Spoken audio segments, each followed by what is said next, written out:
Hi everyone, this is Dr. Vibhuti Sharma again in front of you with part 2 of Indian Contract Act 1872.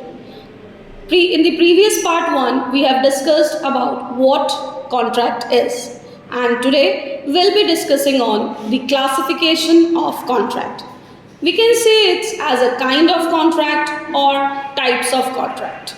Broadly speaking, the contract can be grouped or classified under 3 broad categories: on the basis of creation, on the basis of execution, and on the basis of enforceability. So, taking one by one into consideration, contract on the basis of creation. On the basis of creation, we do have 2 types of contract. One is express contract and second is implied contract. Express contract. What is express contract? जैसे name भी आपको suggest करता है, express contract वो contract होता है which are made by the word spoken और written, जो हम लिखकर या बोलकर कॉन्ट्रैक्ट किए जाते हैं, उस तरह के कॉन्ट्रैक्ट एक्सप्रेस कॉन्ट्रैक्ट्स में आते हैं।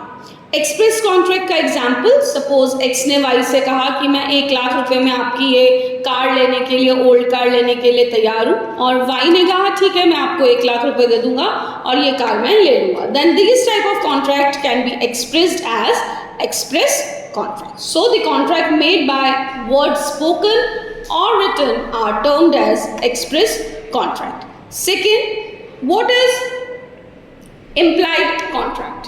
The contract which are not made by words spoken or written, which are inferred from the circumstances of the case, is called as implied contract. जो बोलकर या लिखकर नहीं किए जाते, बल्कि बिना बोलकर या लिखकर आपके सर्कमस्टांस से या आपके एक्शन से इन्फर होते हैं।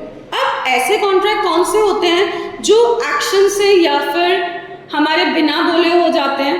फॉर एग्जाम्पल, हम ट्रेन में कहीं सफ़र कर रहे हैं, ट्रेन से उतरते वक्त हमारे पास बहुत सारा सामान है, स्टेशन पे कुली आता है, हमारी तरफ हाथ बढ़ाता है और हम उसको अपना लगेज दे देते हैं। वो कॉन्ट्रैक्ट कैसा हुआ?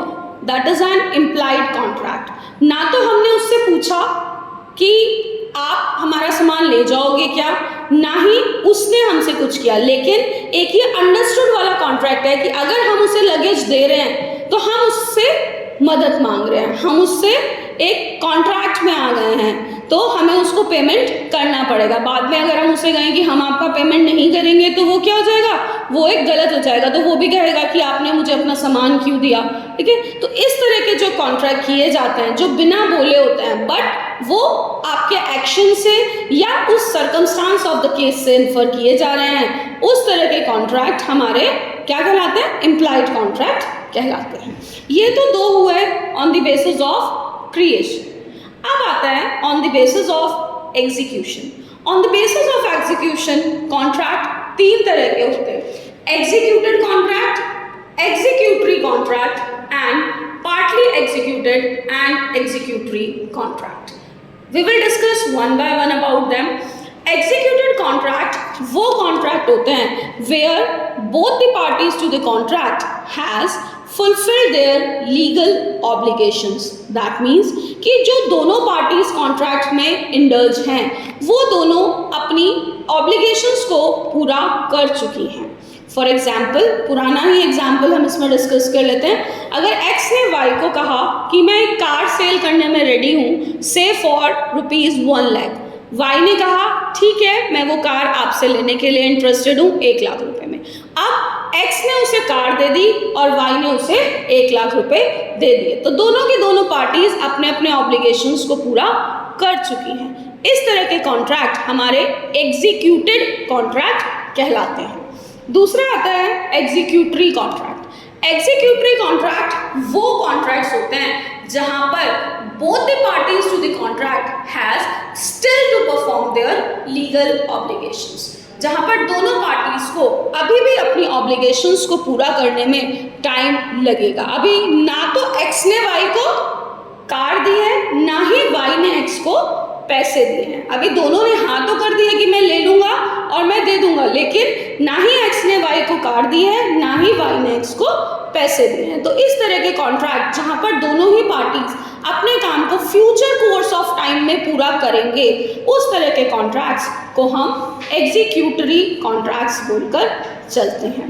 और इसका थर्ड पार्ट आता है partly executed and partly executory contract, जहां पर एक पार्टी जो है वो कॉन्ट्रैक्ट की अपनी ऑब्लिगेशंस को पूरा कर चुकी होती है, जबकि दूसरी पार्टी अभी कुछ समय में फ्यूचर कोर्स ऑफ एक्शन में उस काम को करेगी। That is when one party to the contract has fulfilled his legal obligations whereas the other party will do it in the future course of time. Such type of contracts are termed as partly executed and partly executory contracts. इसमें for example x ने Y को या तो car दे दी है और Y ने अभी पैसे नहीं दिए हैं, वो फ्यूचर में उसको पेमेंट करेगा, या एक्स ने अभी उसको कार नहीं दी है लेकिन वाई ने उसको पेमेंट कर दिया है। तो that means part of the obligations has been fulfilled and part of the obligations are still pending. Such type of contracts are termed as partly executed and partly executory contract. And the last category that has remained is contract on the basis of enforceability. Yes, on the basis of enforceability, contract is valid, void, voidable, unenforceable and illegal contracts. These five comes under the category of unenforceability. First, valid contract. What is a valid contract? A contract that fulfills all the necessary conditions imposed by law is a valid contract. Yes, then one question comes to our mind that what are the necessary conditions that are prescribed by law? Yes, we will discuss in part 3, which we called as the valids of essential contracts. That we'll be discussing in details in the part 3 of the same Indian Contract Act. So the law that covers all the the contract that covers all the essentials prescribed by law is called as valid contract. Then comes void contract. What is void contract?